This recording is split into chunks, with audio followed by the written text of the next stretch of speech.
Hi, everybody. This is Jimmy, and you're reading with Jimmy. We're reading Ernest Hemingway's A Farewell to Arms, and we're on chapter 9. We left off, he was leaving for the front. He stopped and saw Miss Barkley. She gave him a St. Anthony's medal. Jimmy told you that's probably for good luck and that you bury it in the home. No, that's not true. You bury St. Joseph in the house to sell your home. St. Anthony is the patron saint of recovery of lost items, including people, things, spiritual goods, patron saint of sailors, fishermen, priests, travelers, and the poor. St. Joseph is a statue you bury in your home facing your house if you want to sell it quickly. Or some people believe you bury it upside down. In any case, St. Anthony's medal is now around his neck. And if you remember what he told you in the foreshadowing that when he was wounded, he lost that medal. It's called irony when you find out that St. Anthony is actually the patron saint of people, including lost items, including people. This is a story about lost people, isn't it? The lost generation. Anyway, chapter 9. The road was crowded and there were screens of cornstalk and straw matting on both sides and matting over the top so that it was like an entrance at a circus or a native village. We drove slowly in this matting-covered tunnel and came out onto a bare cleared space where the railroad station had been. The road here was below the level of the riverbank, and all along the side of the sunken road there were holes dug into the bank with infantry in them. The sun was going down, and looking up along the bank as we drove, I saw the Austrian observation balloons above the hills on the other side of the dark against the sunset. We parked the cars beyond the brickyard. The ovens and some deep holes had been equipped as dressing stations. There were 3 doctors that I knew. I talked with the major and learned that when it should start, there's the word it again. Let's stop a moment and just highlight that. When it, which is the offensive, should start again and our cars should be loaded, we would drive them back along the screened road and up to the main road along the ridge where there would be a post and other cars to clear them. He hoped the road would not jam. It was a one-road show. The road was screened because it was inside of the Austrians across the river. Here at the brickyard, we were sheltered from the rifle or machine gun fire by the river bank. There was one smash bridge across the river. They were going to put over another bridge when the bombardment started and some troops were to cross the shallows up above the bend of the river. Let me make this just a little bit bigger. Okay. The major was a little man with upturned mustaches. He had been in the war in Libya and he wore 2 wound stripes. He said that if the thing went well, he would see that I was decorated. I said, I hoped it would go well, but he was too kind. I asked him if there was a big dugout where the drivers could stay, and he sent a soldier to show me. I went with him and found the dugout, which was very good. The drivers were pleased with it, and I left them there. The major asked me to have a drink with him and the other 2 officers. We drank rum, and it was very friendly. Outside, it was getting dark. I asked what time the attack was to be, and they said as soon as it was dark. I went back to the drivers, and they were sitting in the dughouse talking, and when I came in, they stopped. I gave them each a package of cigarettes. Macedonians, loosely packed cigarettes that spilled tobacco and needed to have the ends twisted before you smoked them. Manera lit his lighter and passed it around. The lighter was shaped like a Fiat radiator. I told him what I had heard. So there's some new characters being introduced now, which are his drivers. Manera. Why didn't we see the post when we came down? Passini asked. It was just beyond where we turned off. That road will be a dirty mess, Manera said. Thou shall the out of it. You can substitute your own word here. You see that dash? That's a swear word, right? Probably. What about eating, Lieutenant? We won't get a chance to eat after this thing starts. I'll go and see now, I said. You want to stay here or can we look around? You want us to stay here or can we look around? You better stay here. I went back to the major's dugout and he said the field kitchen would be along and the drivers could come and get their stew. He would loan them mess tins if they did not have them. I said I thought they had them. I went back and told the drivers that I would get them as soon as the food came. Monero said that he hoped it would come before the bombardment started. They were silent until I went out. They were all mechanics, and they hated the war.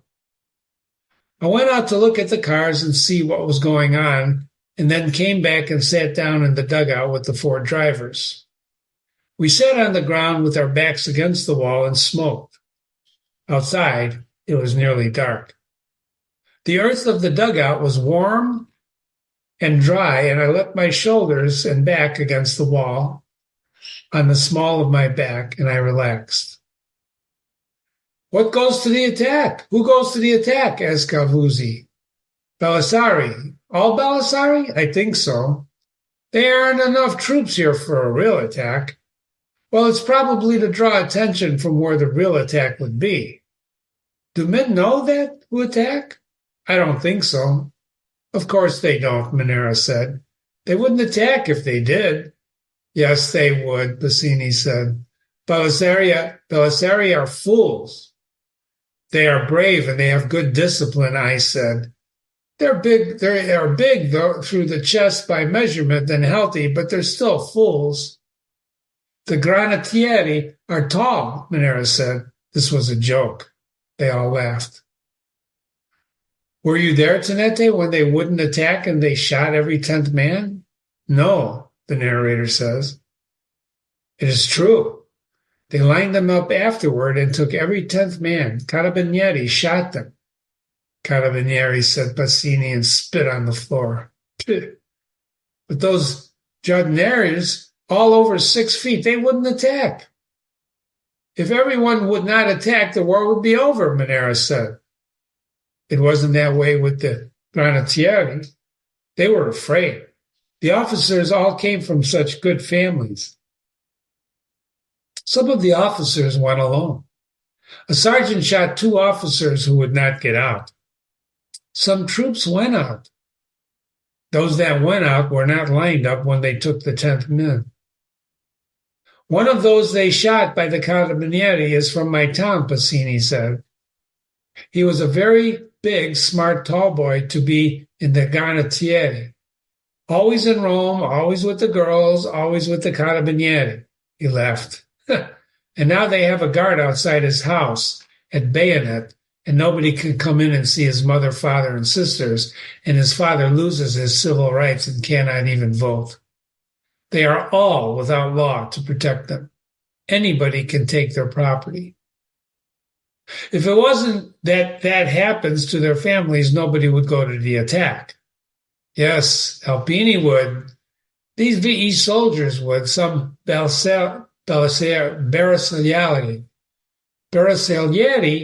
have run too, and now they try to forget it. You should not let them talk this way, Tenente. Long live the army. Evviva l'estreto, Bassini said sarcastically. I know how you talk, I said, but as long as you drive the cars and behave, and don't talk so that the other officers can hear him, Monero finished. I believe we should get the war over, I said. It would not finish it if one side stopped fighting. It would only be worse if we stopped fighting. It could not be worse, Bassini said respectfully. There's nothing worse than war. Defeat is worse, the narrator says. I do not believe it, Bassini said respectfully. What is defeat? You go home, and then they come after you. They take your home. They take your sisters. I don't believe it, Bassini said. They can't do that to everybody. Let everybody defend his home. Let them keep their sisters in the house. And then they hang you. They come and they make you be a soldier again, not in the auto ambulance, but in the infantry. They can't hang everyone. An outside nation can't make you be a soldier, but Monera said. As at the first battle, you'll all run. Like Tektos, a person from the Czech Republic. I don't think you know anything about being conquered, and so you think it is not bad, says the narrator. Tenente, Lieutenant Pacini said. We understand you let us all talk. But listen, there is nothing as bad as war. We in the auto ambulance cannot even realize at all how bad it is. When people realize how bad it is, they cannot do anything to stop it because they go crazy. There are some people who never realize, and there are people who are afraid of their officers. It is with them the war is made. So from Pacini's point of view, this is a very important passage, right? Very important. I know it is bad, but we must finish it. Notice sometimes his style, he doesn't say who's talking, but we can assume, I'm going to assume you think that, and I think that this is the narrator talking. It doesn't finish. There is no finish to war. Yes, there is. Pacini shook his head. It's important to follow the dialogue, who's saying what. Very important. So make notes. War is not won by victory. What if we take San Gabriel? Well, what if we take Caruso and Malfacone and Trieste? Where are we then? Did you see all the far mountains today? Do you think that we could take all of them? Only if the Austrians stop fighting. One side must stop fighting. Why don't we stop fighting? If they come down into Italy, they'll get tired and go away. They have their own country, but no, instead there's this war. You're an orator. We think, we read, we're not peasants, we're mechanics. But even the peasants know better than to believe in a war. Everybody hates war. There's a class that controls a country that is stupid and does not realize anything and never can. That is why we have this war. I put a question mark here.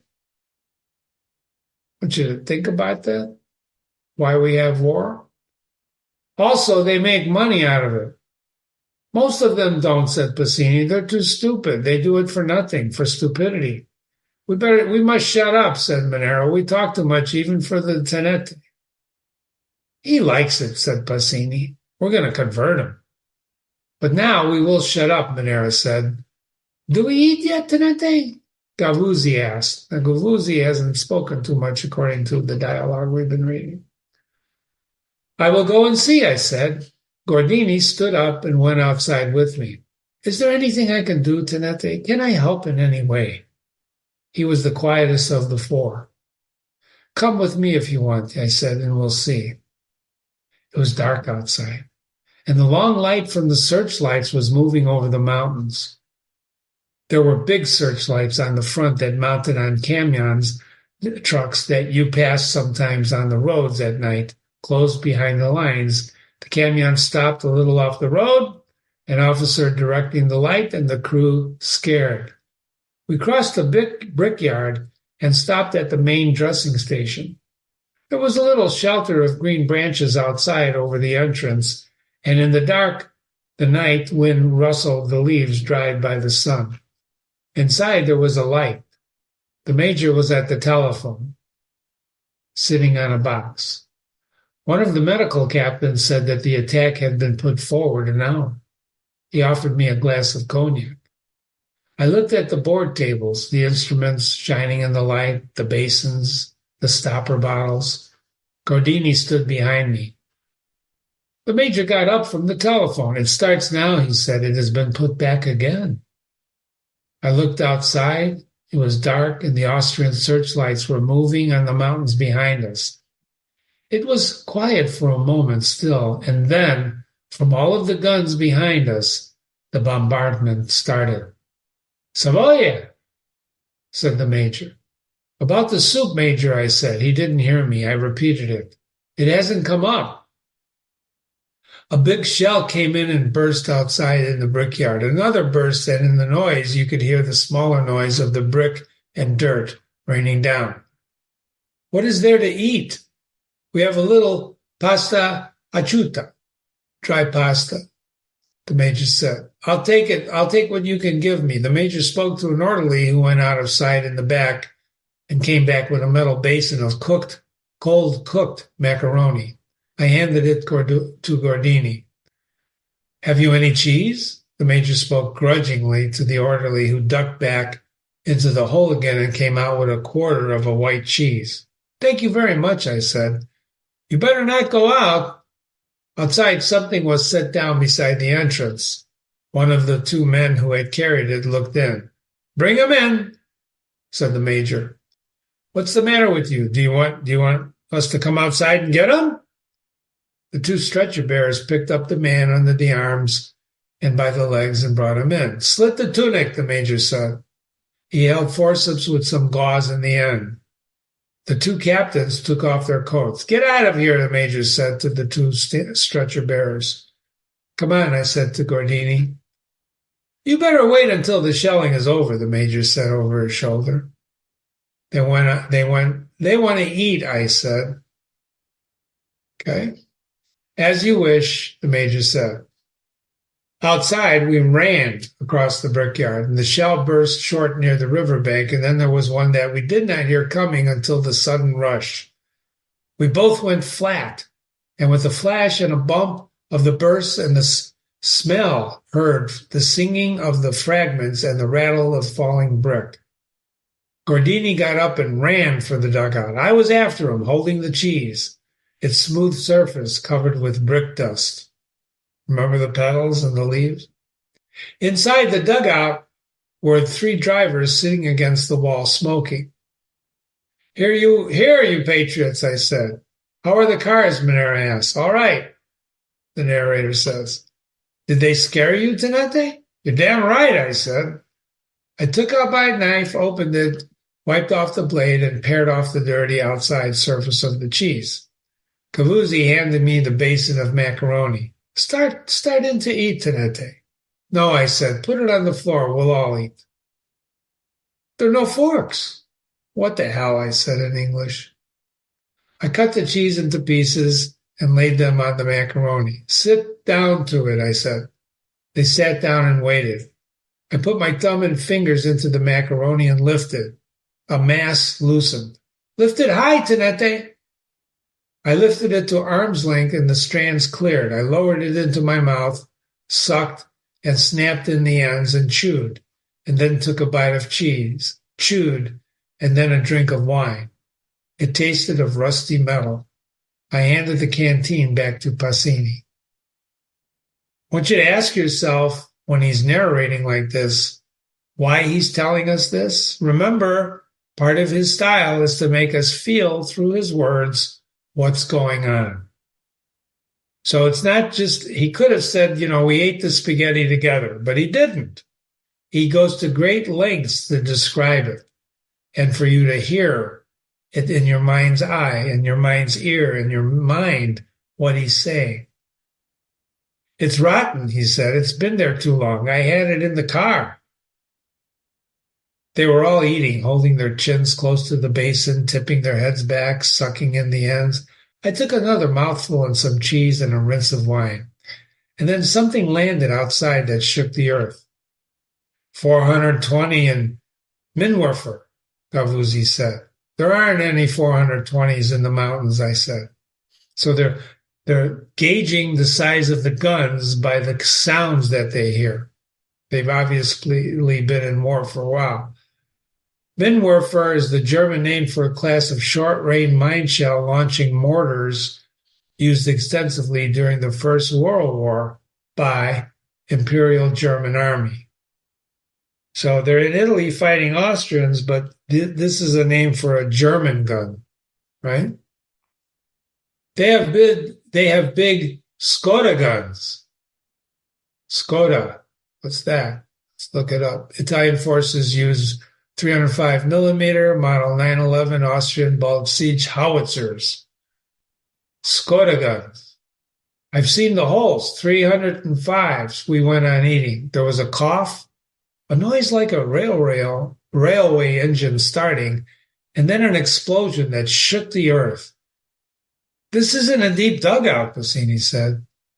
That was a big trench mortar. Yes, sir. I ate the end of my piece of cheese and took a swallow of wine. Through the other noise, I heard a cough, and then came the chook, chook, chook, chook, and then there was a flash, and when as a blast furnace door swung open, and a roar that started white and went red, and on in a rushing wind. I tried to breathe, but my breath would not come, and I felt myself rush bodily out of myself, and out and out and out, and all the time bodily in the wind, and I went out swiftly, all of myself, and I knew I was dead, and that it had all been a mistake to think that you just died. And then I floated, and instead of going on, I felt myself slide back. I breathed, and I was back. The ground was torn up in front of my head. There was a splintered beam of wood. In the jolt of my head, I heard somebody crying. I thought somebody was screaming. I tried to move, but I couldn't move. I heard the machine guns and rifles firing across the river and all along the river, and there was a great splashing, and I saw star shells go up and then burst and float whitely, and rockets going up, and heard the bombs, all this moment. And then I heard close to me someone saying, "Mamma mia, oh mamma mia." I pulled and twisted and got my legs loose finally and turned around and touched him. It was Bassini. And when I touched him, he screamed. His legs were toward me, and I saw in the dark and the light that they were both smashed above the knee. One leg was gone, and the other was held by tendons and part of the trouser, and the stump twitched and jerked as though it were not connected. He bit his arm, and he moaned, "Oh, mamma mia, mamma mia." And then, "Deo te salve Maria, Deo te salve Maria, Maria, Jesus, shoot me, Christ, shoot me. Mamma mia, mamma, oh, purest, lovely Mary, shoot me, stop it, stop it, stop it, oh, Jesus, lovely Mary, stop it, oh." And then choking, "Mamma mia." Then he went quiet, biting his arm, the stump of his leg twitching. "Porta ferrete," I shouted, "bring the wounded," holding my hands cupped. "Porta ferrete." I tried to get closer to Bassini to try to put a tourniquet on the legs, but I couldn't move. I tried again, and my legs moved a little. I could pull backward along in my arms and elbows. Bassini was quiet now. I sat beside him, and I undid my tunic and tried to rip the tail of my shirt. It wouldn't rip, so I bit the edge of the cloth to start it, and then I thought, his puttees. I had on wool stockings, but Bassini wore puttees. All the drivers wore puttees, but Bassini had only one leg. Puttees are covering for the lower part of the leg from the ankle to the knee. You can look up and get a visual of that. They were known as leg wraps. I unwound the puttee, and while I was doing it, I saw that there was no need to try and make a tourniquet because Bassini was dead already. I made sure he was dead. There were 3 others to locate. I sat up, and as I did, something inside my head moved like the weights on a doll's eyes, and it hit me inside the back of my eyeballs. My legs felt warm and wet, and my shoes were wet and warm inside, and I knew that I was hit, and I leaned over and put my hand on my knee. My knee wasn't there. My hand went in, and my knee was down on my shin. I wiped my hand on my shirt, and another floating light came very slowly down and looked at my leg, and I was very afraid. "Oh, God," I said, "get me out of here." I knew, however, that there had been 3 others. There were 4 drivers. Bassini was dead. That left 3. Someone took hold of me under the arms, and somebody else lifted my legs. "There are 3 others," I said. "One is dead. It's Minero. We went for a stretcher, but there wasn't any. How are you, Tenente? Where's Gordino and Gavuzzi? Gordino's at the post getting bandaged. Gavuzzi has lost your legs. Gavuzzi has your legs. Hold on to my neck, Tenente. Are you badly hit? In the leg.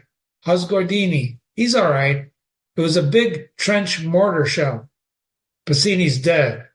Yes, he's dead. A shell fell close and they both dropped to the ground and dropped me. I'm sorry, Tenente, said Monero. Hang on to my neck. If you drop me again, it was because we were scared. Are you wounded? We're both wounded a little. Can Gordini drive? I don't think so. They dropped me once more before we reached the post. You sons of bitches, I said.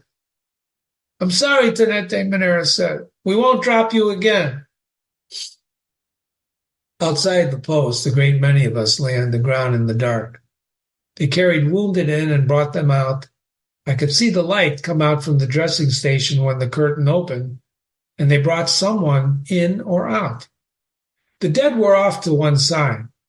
The doctors were working with their sleeves up to their shoulders, and they were as red as butchers. There were not enough stretchers, and some of the wounded were noisy, but most were quiet. The wind blew the leaves in the bower of the door of the dressing station, and the night was getting cold.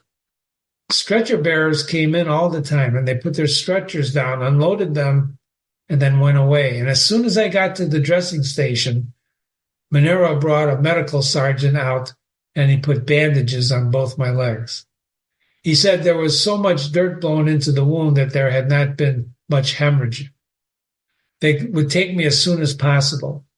He went back inside. Gordini could not drive, Monero said.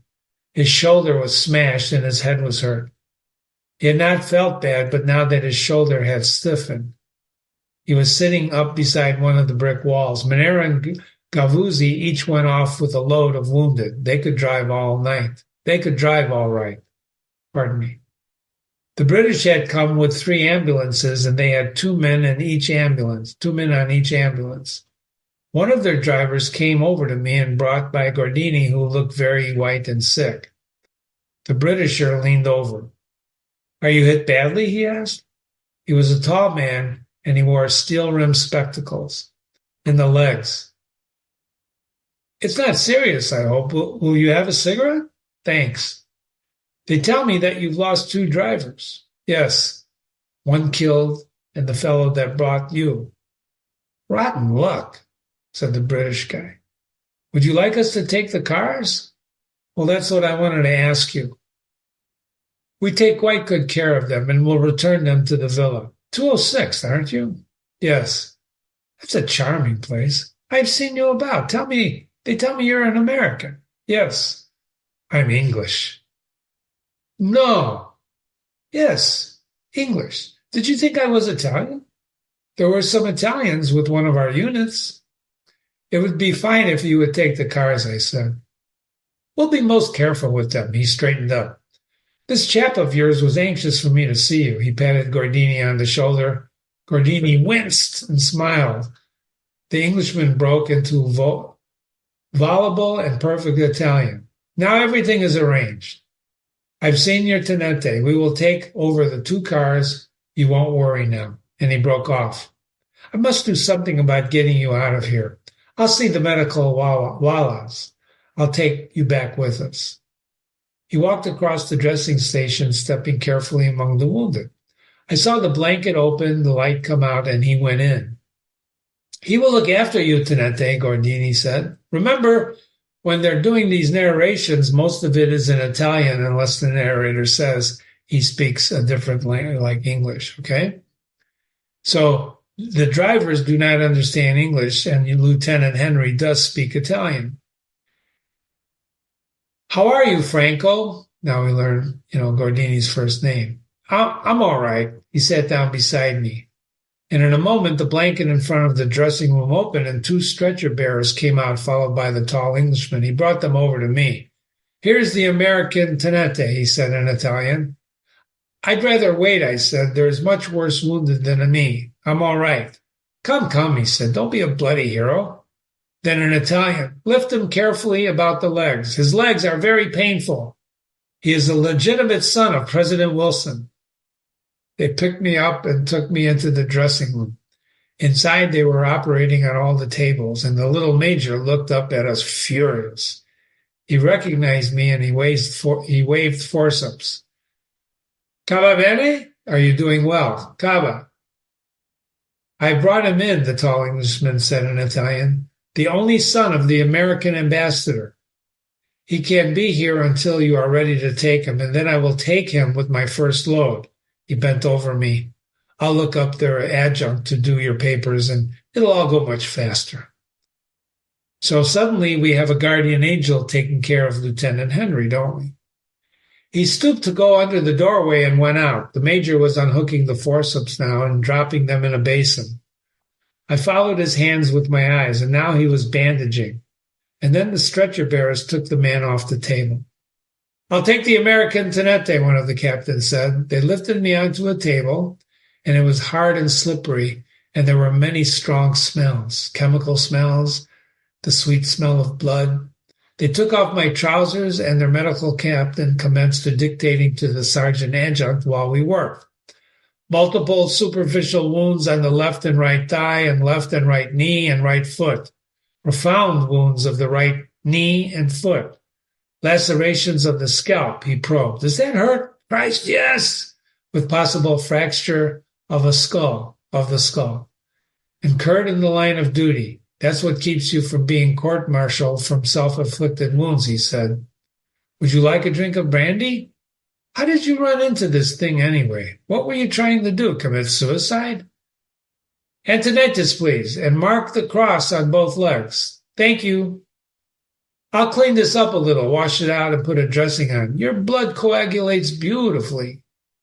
Antonettes, or a tetanus shot, is medication to prevent and treat tetanus from metal. When you cut yourself with metal, that's probably, rusty or whatever. The adjutant looking up from the paper. "What inflicted the wounds?" The medical captain said. "What hit you?" Me with my eyes shut. "A trench mortar shell. Captain doing things that hurt sharply and severing tissue." "Are you sure?" Me, trying to lie still and feeling my stomach flutter when the flesh was cut. "I think so." Captain Doctor, interested in something he was finding. Fragments of enemy trench mortar shell. "Now, I'll probe for some of this if you like, but it's not necessary. I'll paint all this, and does that sting?" Good. There's nothing on how it will feel later. The pain hasn't started yet. Bring him a glass of brandy. The shock dulls the pain. But this is all right. You have nothing to worry about if it doesn't infect. And it really does now. How's your head? Good Christ, I said. Better not drink too much brandy then. If you've got a fracture, you don't want inflammation. How does that feel? Sweat was running all over me. Good Christ, I said. I guess you got a fracture, all right. I'm going to wrap you up, and don't bounce your head around. He bandaged his hands, moving very fast, and the bandage becoming taut and sure. All right, good luck. Vive la France. He's an American, one of the captains said. I thought you said he was a Frenchman. He talks French, the captain said. I've known him before, and I always thought he was French. He drank a half a tumbler of cognac. Bring on something serious. Get some more of that anti-tetanus. The captain waved to me. They lifted me, and the blanket flap went across my face as we went out. Outside, the sergeant adjutant knelt down beside me where I lay. Name? He asked softly. Middle name? First name? Rank? Where were you born? What class? What corps? And so on. I'm sorry for your head, Tenente. I hope you feel better. I'm sending you now with the English ambulance. I'm all right, I said. Thank you very much. The pain that the major had spoken about had started, and all that was happening was without interest or relation. After a while, the English ambulance came up. They put me on a stretcher and lifted the stretcher up to the ambulance level and shoved it in. There was another stretcher by the side with a man on it, whose nose I could see, waxy looking out of the bandages. He breathed very heavily. There were stretchers lifted and slid into the slings above. The tall English driver came around and looked in. "I'll take it very easily," he said. I hope you'll be comfy." I felt the engine start and felt him climb into the front seat, felt the brake come off the clutch, go in, and then we started. And I lay still, and I let the pain ride. As the ambulance climbed along the road, it was slow in the traffic. Sometimes it stopped, and sometimes it backed in on a turn, and then finally it climbed very fast. I felt something dripping. At first, it dropped slowly and regularly, and then it pattered into a stream. I shouted to the driver. He stopped the car and looked in through the hole behind the seat. "What is it?" "The man on the stretcher over me has a hemorrhage." "Well, we're not far from the top. I wouldn't be able to get to the stretcher out alone." He started the car. Stream kept on. In the dark, I could not see where it came from the canvas overhead. I tried to move sideways so that it did not fall on me. Where it had run down under my shirt, it was warm and sticky.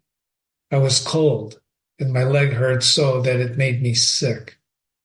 After a while, the stream from the stretcher above lessened and started to drip again. And then I heard and felt the canvas above move as the man on the stretcher settled more comfortably. "How is he?" the English called back. "We're almost up." "He's dead, I think," I said. The drops fell very slowly, and as they fall from an icicle after the sun has gone. I was cold in the car, in the night, as the road climbed. At the post on top, they took the stretcher out and put another in, and we went on. Whew. What writing! Let's remember what Lieutenant Henry was doing when he was wounded. You remember what he was doing? Of course, he was eating spaghetti, right? Cold spaghetti. Fantastic writing. Would you agree with that, ladies and gentlemen? This is a single chapter in Farewell to Arms, right? But it's the way he captures this, his style of narration, and of course, Hemingway's writing it. But remember what I told you, Lieutenant Henry is narrating it. The style of Lieutenant Henry's narration is, of course, dictated by the writer Hemingway. But nevertheless, this is short, staccato, just very, very beautiful writing on what he's seeing, what he's feeling, and he's talking to us. I find this an astonishing chapter, and I titled it, if you remember, Explosion. You've been reading with Jimmy. This is Ernest Hemingway's A Farewell to Arms. Learn more by watching the next reading of this novel. And be sure to visit, right? And visit other classics on this website. If you have a question or a comment about Ernest Hemingway's Farewell to Arms so far, Jimmy at readingwithjimmy.com, Jimmy at readingwithjimmy.com. I hope to hear from you soon. Thanks for listening. Stay safe.